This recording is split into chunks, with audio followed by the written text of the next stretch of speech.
It is truly a day of celebration.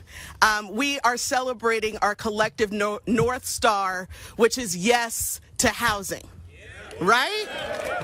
We are saying yes to our unhoused vets today. We are saying yes to our families who are one economic emergency away from a housing crisis. We are saying yes to our neighbors who are experiencing behavioral health challenges. We are saying yes to our young people who are doubled up in housing, needing more housing. We are saying yes to housing.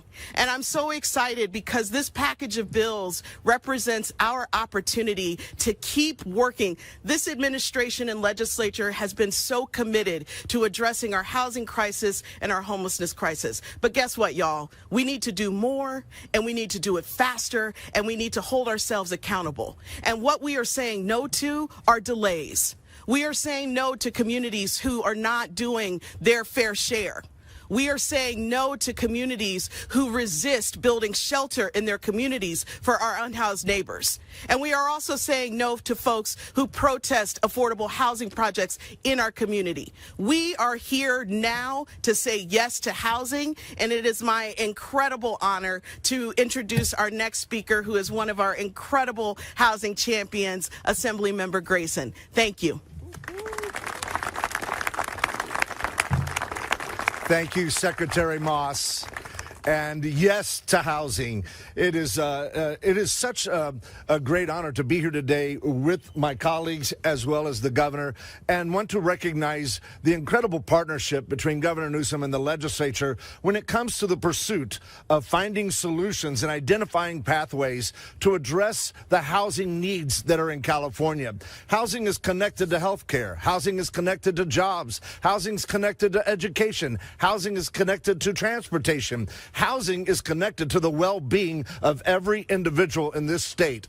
And I want to thank the advocacy groups. I want to bring recognition to Bridge Housing and to our NorCal carpenters for the incredible work that they do to improve the quality of life for all of Californians. And it is my honor to introduce one of the most tenacious legislators in California with a resolve and a conviction to make sure that everybody has access to housing. My colleague and my dear friend, Assemblymember Buffy Wicks. Woo! Thank you.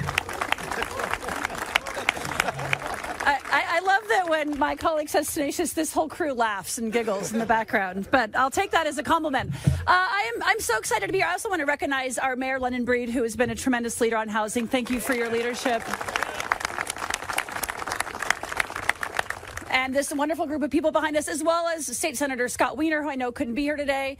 He's in Washington, D.C. at the Center for American Progress Housing event. We've also had great leaders in the Senate, Nancy Skinner, and many, many others who have gotten us here today. And I will say the last, 5 or 6 years have been really transformative in terms of housing policy. We've created structural change on this issue. And now what we need to do is make sure the cities are doing their jobs. And that's what a lot of these bills are today, including some of mine that we went through a very tumultuous process to get them here, and excited to get the signature from the governor. And when I think about housing and why I'm involved, I don't come from a lot. I grew up in a trailer. And, when I was little, I was really embarrassed about that. And what I realized as I got older is that trailer provided for me housing security. That trailer allowed me to go to community college and to access the ladder up, to go from working class to middle class. And that opportunity is not afforded to so many people today, particularly our Black and brown communities. That trailer allowed me to go work for President Obama for 6 years.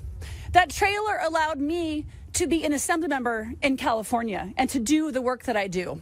And I am mission focused on ensuring that every young person has that housing security, despite what type of roof is over their head, but that they know it is secure, so our kids can flourish, so they can focus on their school, so our families don't have to make tough choices about can they pay the rent or afford food on their table. And that is what this is about. And that is why every city has to participate in this process. Inertia and status quo are no longer acceptable in California. We are going to build the housing that we need to support our communities. I'm so honored to be here today. I'm so honored to be in this fight, to work alongside the Carpenters Union.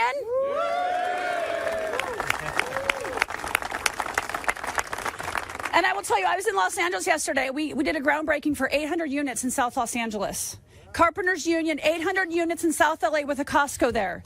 That is just the beginning of what we are going to see in California. Because under the leadership of Attorney General Rob Bonta, of Governor Gavin Newsom, and strong leaders in the legislature and our strong mayors that we have in this city, in this state, we are going to change California, and we're going to realize the true California dream.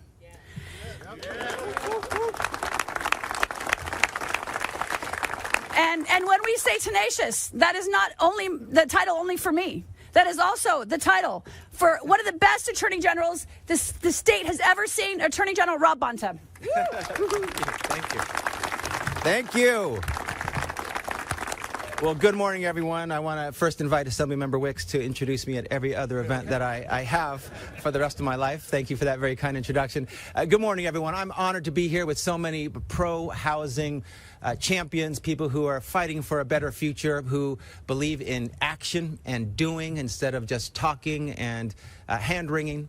And I'm just grateful for this collaboration to have local leaders, including our great mayor of San Francisco, London Breed, and elected state leaders, legislative branch, working with the executive branch, of course, our great governor, who I'll have the opportunity to introduce in a moment. In order to fix a problem, you need to face it, you need to confront it, and you need everyone on board. When you're in a crisis, you got to do what you do in a crisis. It's all hands on deck and every tool in the toolbox. And today is a down payment on more action, more doing, more urgency, being more aggressive when it comes to taking on our housing crisis here in California. And I'm grateful for all the participants in addressing our housing crisis. We are multiple millions of units short of hitting our goals. And no local government, no local jurisdiction, no entity needs to do everything. But every jurisdiction, every local government needs to do something. They need to participate. They need to build housing in their jurisdiction. And so some of the laws that we are passing today, including two that I was honored to sponsor and work with two of the greatest housing champions I think the California legislature has ever seen, Assemblymember Buffy Wicks and Senator Scott Wiener. They provide greater incentives, encouragement, clarity for our local jurisdictions on fulfilling their responsibility. We provide more clarity around what's known as the builder's remedy. When a city does not plan appropriately to build the housing they need to, builders can build housing, and we provide clarity on where, and maybe we make it more financially feasible. We also believe that when a local jurisdiction commits a violation, there needs to be accountability starting and attaching at the point of the violation, not much later down the road where it's vague and ambiguous, but from the point of violation. And so with this clarity, with this structure, we hope, we believe that all of our incredible good faith acting cities following the law will help us get to where we need to go when it comes to creating what we know we all need. An affordable California, a place where every Californian can have access to high quality, dignified housing, whether they rent or own the place they call home. I believe housing is a human right. I believe everyone should have a pathway to great housing, and today the action that we're taking will help us get there. So I'm proud of this group, proud to stand with them and by them. I'm grateful for all the work that they have done, are doing, and will continue to do. And this is what we need: action, collaboration, urgency, and doing what we do in California. We deliver solutions to Californians. We make their fights our fights. One of Californians' fights is struggling to access affordable housing, and we're fighting right alongside them. Thanks for having me, and it's with my great honor that I get to introduce a governor who's great at so many things, including being a great housing champion, Governor Gavin Newsom. Well, you were going to talk about basketball. Thank you. Thank you, everybody, for...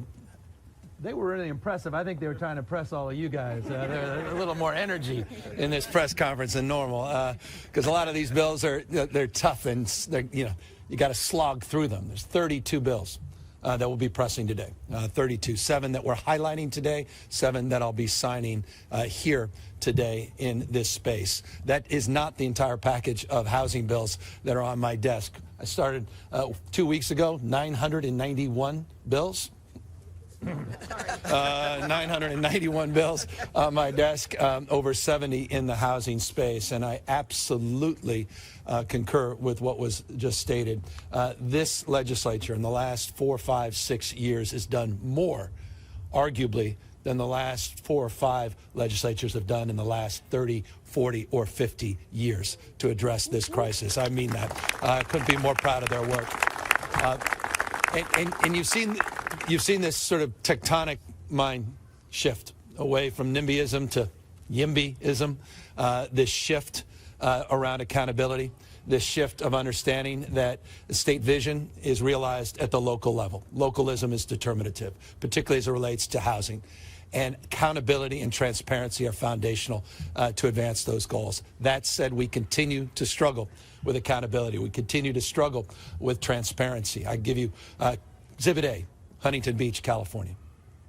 That is a city that's performative in terms of their approach to addressing the crisis of affordability, not just in their city, but in our state. There is no doubt the state of mind for most Californians that I think connects more Californians is a recognition that the original sin in this state is affordability and impacts more people in more ways on more days, and that's the issue of cost of housing. And it's that imbalance of supply and demand. It's the fact that we simply have not gotten out of our way, and that's the challenge we're trying to address here today. And it's a challenge we've been addressing for a number of months, but we're strengthening and we're tightening up our efforts around the accountability frame. We created an accountability unit a number of years ago, and I want to thank the legislature for embracing that and supporting that and funding that effort. 540 actions. 540 actions with that accountability unit, and a champion with the Attorney General that has put the hammer down. And this is we're not closed fists, we're open hands. The incentives are next level. But for those that turn their back on this crisis, we're turning up the heat.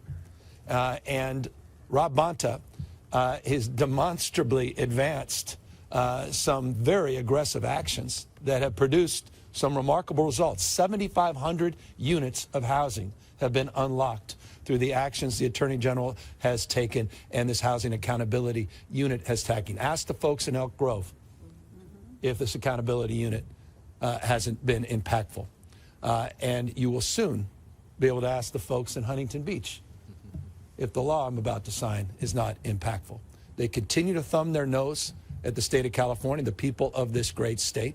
They continue to lose decision after decision after decision. They abuse the process. They abuse the law, and now we will enforce aggressive fines with the law that I will be signing today. Enough is enough. This is serious stuff, and it requires serious people, serious purpose, as was said by Buffy, serious mission. And so I want to thank again the legislature for continuing to focus on the issue that defines more issues in the state of California. By the way, that includes component parts, and that's the issue of homelessness. We're now incorporating for the first time, and this is where it gets dull, in the 7th RHNA cycle, look that up later, we will be requiring homelessness as a component part of our legal goal setting. This is the first time the state has done that for people earning below 30% of AMI, 0 to 15%, 15 to 30%, extremely low. We're defining that category of individuals as it relates to the legally required planning process through our RHNA process. We're also improving our efforts around the housing element. We're improving, as it was noted, around clarity, around builder's remedy. And we're addressing the great work, yes, I'm going back to you guys, that our NorCal Carpenters and Danny Curtin representing all of you in the state level. The work you guys did with Assemblywoman Wicks a couple years ago, a year ago, I guess, as it relates to some of these vacant malls that we want to convert. And then we started to see, despite that landmark legislation, AB 2011, getting passed and signed, we started to see some mishigash at the local level, delaying the ability to actually produce the result. That is getting cleaned up in the bill that I also will be signing here today. So across the spectrum, we're continuing to iterate, and we're continuing to hold ourselves to a higher level of expectation and ultimately accountability as well. We are all in this together. We are all better off when we are all better off. That's the spirit that defines these bills that will be signed today and pressed. Final thing. The people of the state of California did something extraordinary, and that was they made a commitment, a historic commitment to $6.38 billion to invest in the crisis of behavioral health in this state. We made a commitment that we were going to move a process forward to invest those dollars with the kind of accountability that the people of this state deserve. We moved forward with what we referred to as a notice of funding availability a few months ago for one component part of that bond at an historic pace. Usually it takes 2 years after something is passed before the notice of funding availability comes out. We've just done it in a matter of months, and we're stepping that up again for our vets, $1+ billion that we're putting forward today, and for those that are homeless, that are struggling with mental health. So that's part of what we call Home Key Plus, $2.25 billion. We're also announcing a framework to make available those dollars in a matter of months, applications available in a matter of months. So moving all of these things forward, trying to move our state forward, trying to address an issue that, again, I think the vast majority of Californians agree is the top issue in this state and increasingly across the nation. With that, we will take your questions in a moment, but let's sign these bills.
So we're here to answer any questions. Again, 32 bills will be pressed, all across the spectrum around streamlining, transparency, accountability, renter protection, some tribal work and relates to housing are also a component part of those 32. Again, 7 we just signed here today. Mr. Governor and Assembly Members Wicks, Grayson, Secretary Moss, and Attorney General Bonta, thanks for taking the time today. It's Eitan Wallace here with Nexstar Media Stations across California. On the housing matter and the bills, looking forward, let's say 5 months, a year, 2 years, what metrics do you believe will define success? Is there a specific number of housing units you want to see built going forward, and what means accountability for you? Well, we have a specific goal, 2.5 million units of housing by 2030. That's prescribed in the law. That's part of the RENA process. That's part of our framework around accountability. In order to achieve that, we've got to build housing at a much faster clip than we have over the course of the last many decades. In order to do that, we need to advance these streamlining efforts. I have signed now over 34 SEQRA reforms since I've been governor, which is just interesting. that's often lost in some of the conversations around this state in terms of some of our permitting reforms and our land use reforms. We've done that, though, not to our friends in labor, but working with our friends in labor, and that's the difference. I say this all the time. You want to go fast, go alone. Want to go far, you go together. And I think that's the spirit of the Carpenters Union be here, who, by the way, I'm saying this with a little bias because it just happens also to be true, but it also may express a bias. The Carpenters Union in particular has been next level in their support of recognizing we need to do things differently and we need to move more efficiently and do so in a way that doesn't run over the rights, the hard-earned rights that they advocate for. And so I just think we found this wonderful balance together that really is best in class. I mean it. So, again, but it's just, look, Eitan, the bottom line is we could pass all these laws, and if folks at the local level are blocking all these projects over and over and over, you saw Norwalk this week. You know, we just incorporated homelessness into the accountability unit. That was the housing accountability unit. 540 actions on housing. The first action on homelessness on Monday of this week in Norwalk. They didn't even want to zone or support any supportive housing in their community. And so we're just taking a completely different approach than we ever have in the past. And I think we're lighting a course for the future for other states as well to follow. But again, this is the original sin in this state, decades and decades in the making. Society becomes how we behave. We are by our behavior. And we have failed to produce the results in this space. And that is what we're addressing today. Final point, the Fed impacts are going to be outsized as well. That 50 basis point cut yesterday was a big deal. We look forward to many more cuts over the course of the next few months. And now with all of these reforms, with an interest rate environment where mortgage rates are going down, construction costs begin to soften in terms of cost increases, I think, are going to start to see the benefits of all these reforms as well. Forgive me. Hi, Governor. Deborah Kahn with Politico. The special session on gas prices that you requested began yesterday, and there's a number of additional proposals to stabilize prices besides yours, including one that would pause the upcoming amendments to the low-carbon fuel standard, which were estimated last year to raise prices by 47 cents a gallon. Is that a proposal that you'd be open to? Well, you got to stress test that estimate. That was in one report. There were subsequent reports that completely didn't get that. So I just want to be careful when that headline gets thrown out there. As it relates to LCFS, I'm deeply involved and engaged in that. I don't think it's appropriate and it's unnecessary to have that mixed up in a special session. Thank you. Thank you. Hi, Governor. I'm Vanessa with KQED. You have pushed cities to take a more aggressive approach towards clearing homeless encampments. We're now seeing that happen, and we know that many cities don't have enough shelter to put people up even temporarily. We don't have enough interim housing. We don't have enough of this housing. Certainly nowhere near enough of the federal housing vouchers that we need to support getting people into this housing. So there's a lot of stuff in the works. You're talking about that today. Yeah. Where should cities put people right now? I don't know what they've done with we put $1 billion for these cities for encampment resolution grants. $1 billion. $15.3 billion of new investments. We've unlocked 15,000. This is an exact number. PolitiFact it, if you wish. 15,850 new home key permanent units that this state has funded. We're flooding the zone with the Mental Health Services Act, $6.38 billion, $2.25 NOFA coming up today for Home Key Plus. We're flooding the zone as well as it relates to the reforms in the Mental Health Services Act to provide ongoing funding as we shift those funds to prevention and housing. We did something no other state has done. We've completely reformed our Medicaid system under CalAIM, integrating brain health and physical health, but also incorporating housing as a component part of that whole person care strategy. We've provided more support than ever, more resources and more resourcefulness. Care Court, a new model of engaging folks. Substituted care, yes, as part of our conservatorship reform, but this is supportive care, a new pathway. With respect to the talking points, those are old talking points. We've never provided more support at the local level. But local government needs to do their job. They need to provide that support and that housing, and they need to get people off the streets and sidewalks. People are dying on their watch. There is no compassion in allowing people to suffer the indignity of living in encampment for years and years. I was down in San Diego. I was there with the mayor of San Diego cleaning up encampment. We've removed over 11,000 in this state just through our Caltrans efforts. I walked in, a young kid walked out of the tent, and he said, "I'm angry you're here, but I'm also happy." I said, "Why are you happy?" He says, "Can you come in?" And there was his girlfriend with a brand new baby. He was a meth addict, self-described, struggling. Said he got off a bus a year ago and he was trying to clean up, left a different state, came to California just praying that he can get off this drug. He can't. We took care of that kid. There's no compassion in turning our back to what's happening in these encampments. And so I'm, yes, demanding that local government do more to have the decency and the compassion to get people off the streets and to work with us in the spirit of collaboration and do their jobs. I was a former mayor. I never looked at those excuses. You have to have a resourceful mindset. So I just reject, forgive me for being long-winded here, the way you framed the question. It's not the indictment of the question. I've just heard those redundant talking points for 40 years. Yet there's never been more support to address all of those concerns than in the last 4 or 5 years. So what gives? Time to do your job, time to address the crisis of encampments on the streets in this state. And yes, I am not going to back off from that. And you will see that reflected in my January budget. I'm going to fund success, and I'm not going to fund the rhetoric and failure anymore. Forgive the long-windedness. Enough.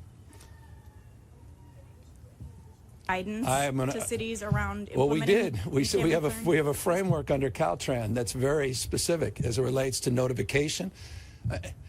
I don't know what it is about the encampment resolution grant that's confusing to people.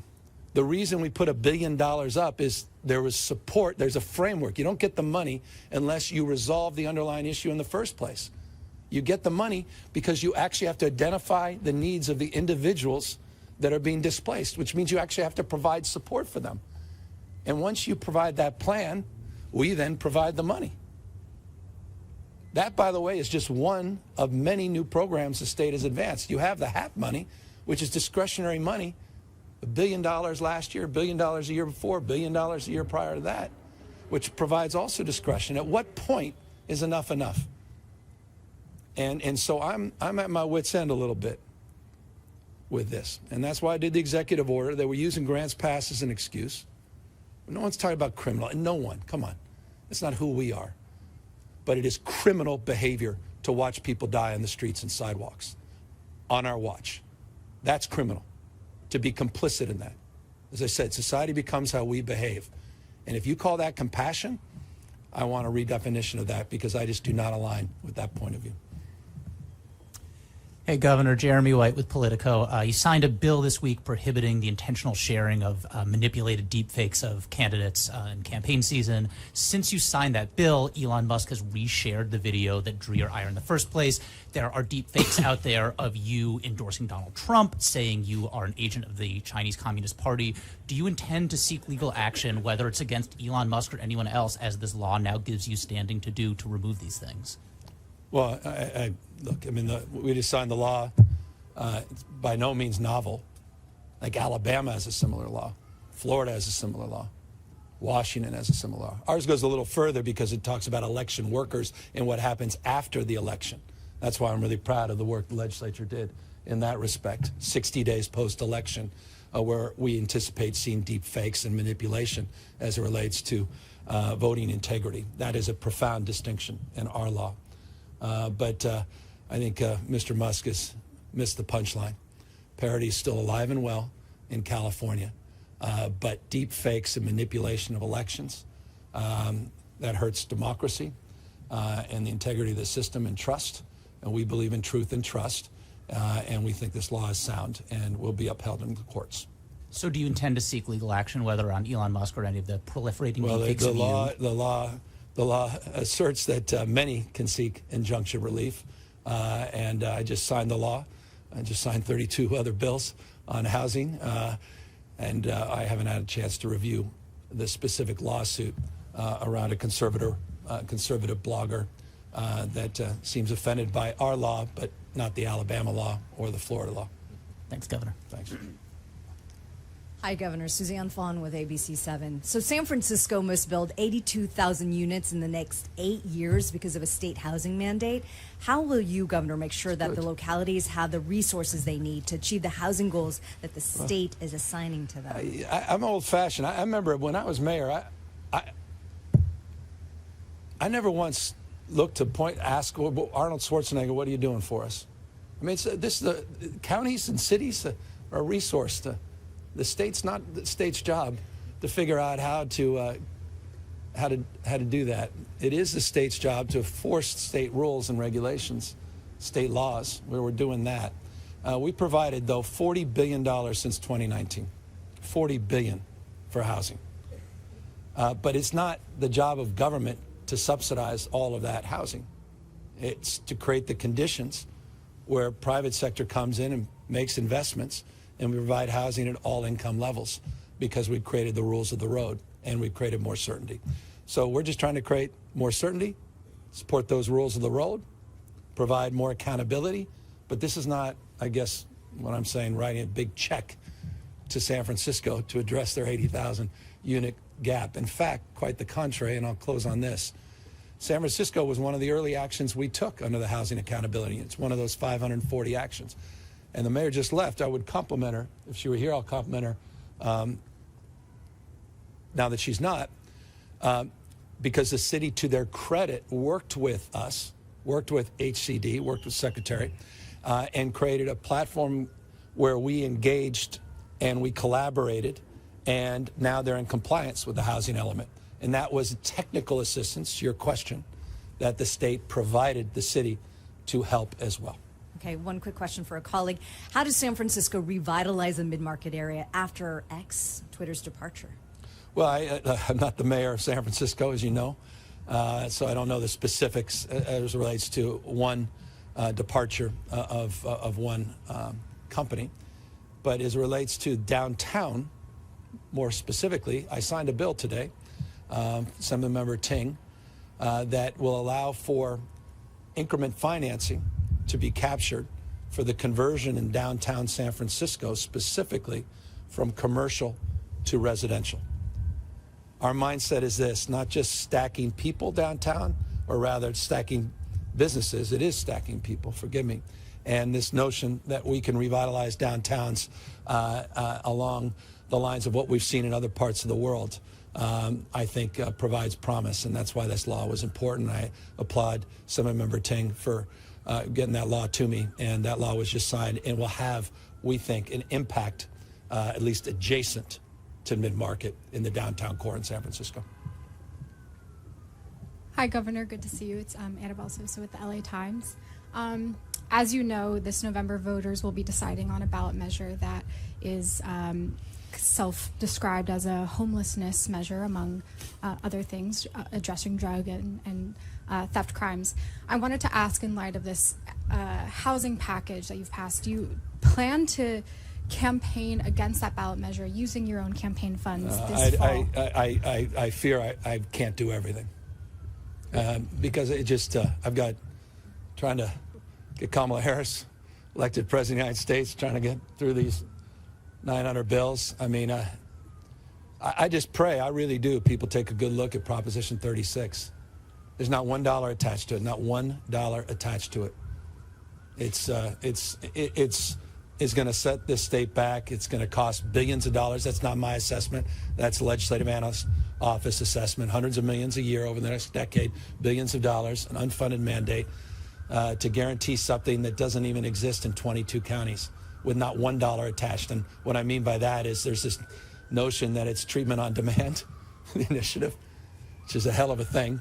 Considers not $1 attached to it, not $1. So just to be clear, do you plan to appear in any campaigns? Well, I guess I'm campaigning now. I don't know. Look, it's a question of bandwidth. I mean, I've got 5 others on there. There's this MCO tax that's going to cost the taxpayers $11.9 billion. It's going to increase the deficit in this state $11.9 billion. I hope people read what's on the ballot. This MCO, $11.9 billion. So I can come up against that. They've raised like I think they have $80 million in the bank. It's just a question of what you're capable of doing and then trying to address encampments and everything else. We do a lot. But I hope you guys do the job too. I think there needs to be a lot more scrutiny. 22 counties don't have one residential treatment slot, not one. All of a sudden they're going to have treatment on demand after this initiative's done with not one new dollar. It's about mass incarceration. It's about bringing it back to 1980s mindset where it's possession of drugs and you end up in state prison at the cost of $100,000+ per taxpayer. It's funded by big oil and Walmart and conservative right-wing DAs. The impact it's going to have on the black and brown community is next level. And the fact that I saw a poll today and so 70% of people want to support it, I was wondering what state I was living in. And I know people are frustrated. I know people are angry. I am too. But this is not the way of solving it. And I think it's important. I hope you all realize this whole thing was under false pretense. It was around retail theft. Remember that? I hope you guys do the analysis. Please, I can't do this alone. There has to be some scrutiny and accountability. It was all about retail theft. It's interesting. The retailers are not on board. Grocers are not on board. They talked about the retail theft threshold of $950. It's not even included in the initiative. That's not what it's about. It's drug policy reform that sets us back to the 1980s. And we all lived through that, and we've been trying to unwind that.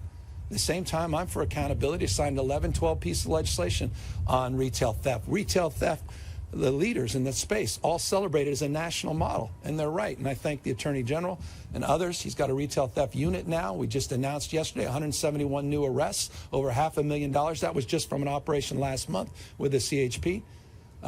But Prop 36 is a real setback, and it appears clearly that the public has a different point of view. Thank you. A quick follow-up. I mean, do you think that this messaging isn't translating then with voters if the polls are showing enormous support? You know, we're the size of 21 state populations combined. I'd like to think everybody picks up the LA Times and absorbs it, all 40 million Californians, and they balance all these facts. I don't mean that pejoratively. I mean it. It's hard, right? I mean, we'd have to raise tens of millions of dollars. And that's the truth. And that's a challenge. So look, I'm not a defeatist on this. Every time you can go back, rewind. I think I've had similar remarks at 25 other locations. That's my point of view. But I'm not naive either. And I made this point. I saw a lot of politicians. They're like this. Which directions are going?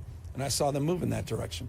And then I realized it was even worse than I thought. I became a little more cynical. I didn't read it. They didn't read it. And that was disappointing to me, but it's not surprising. I've been doing this a long time. Conversation's been like with Mayor London Breed, who's here I haven't today. had a conversation with her. Everybody has their different points of view. You can ask her. I honestly don't know. Hey, Governor. Ethan Varian with the Bay Area News Group. Prop 33, rent control on the ballot. Opponents say would hurt housing production.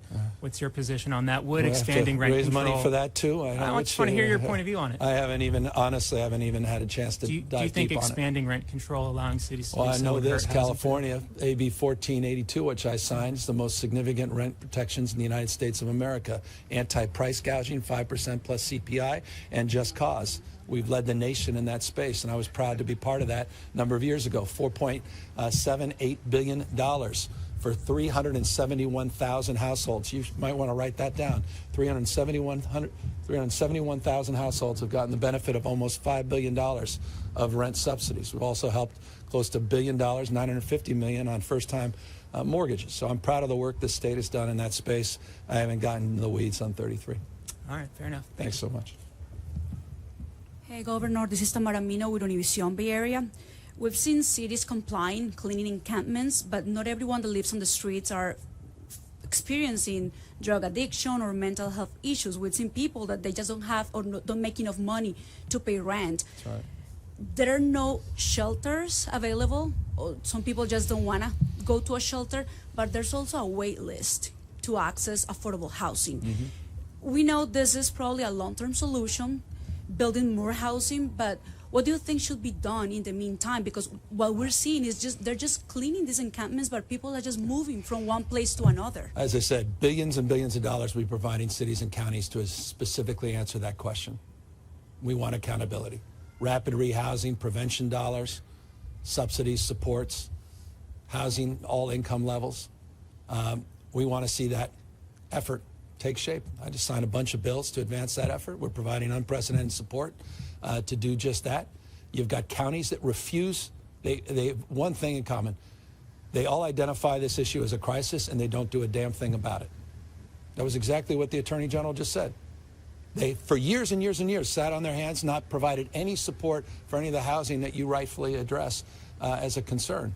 And that has led to this crisis. They need to do their job.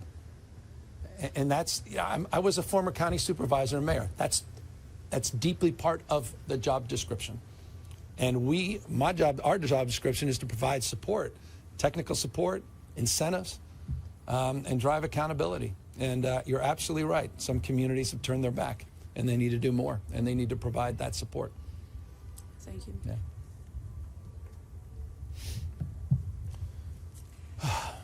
A lot of work to do out here. You guys are still here. Like, what is this over? Forgive me. Sean, sorry. Hi. Hi, Governor. Sean Hubler, New York Times. You've been very busy on the state stage and on the national stage. Yeah. And so you got 2 years left in your term. A little over 2 years. Right? Yeah, A little more. counting the days. Right.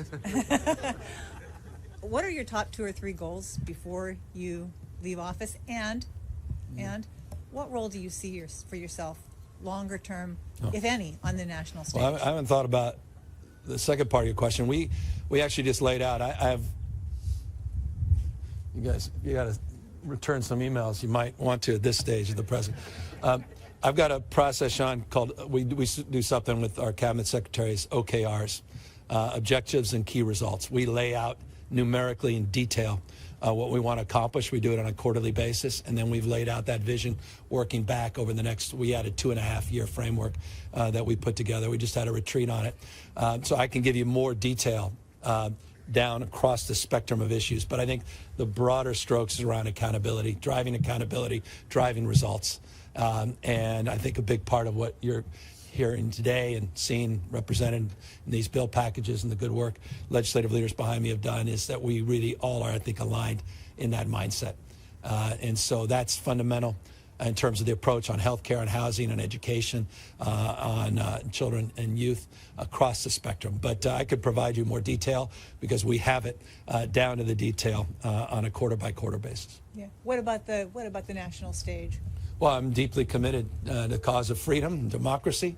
I'm deeply committed to Kamala Harris' success and success of her campaign and candidacy. And I'm expecting she's successful in the next few months, and she's going to have no greater partner in the United States than Governor of California for the next 2 years. And I'm confident well beyond that. This state believes in her. We have her back, and we're looking forward to having her back in the White House for 8 more years. And after you leave office? After what's your I've been life 2 like years on my obituary. Usually they ask that question when there's 2 months or 12 months.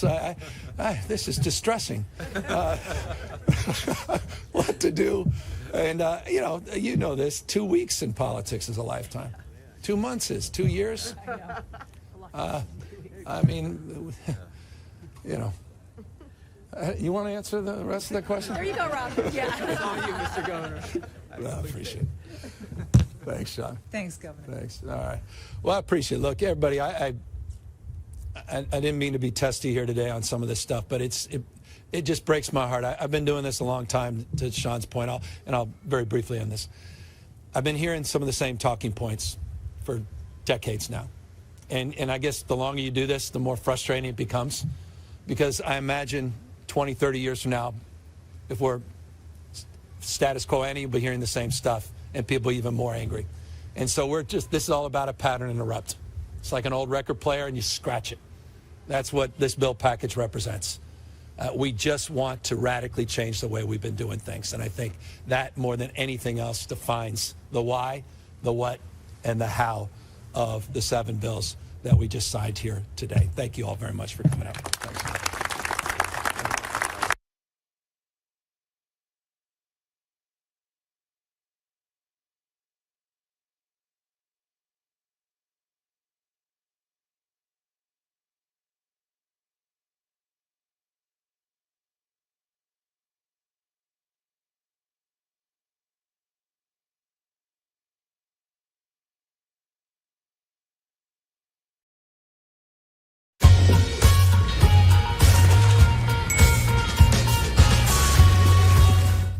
Welcome to Maison Perrier.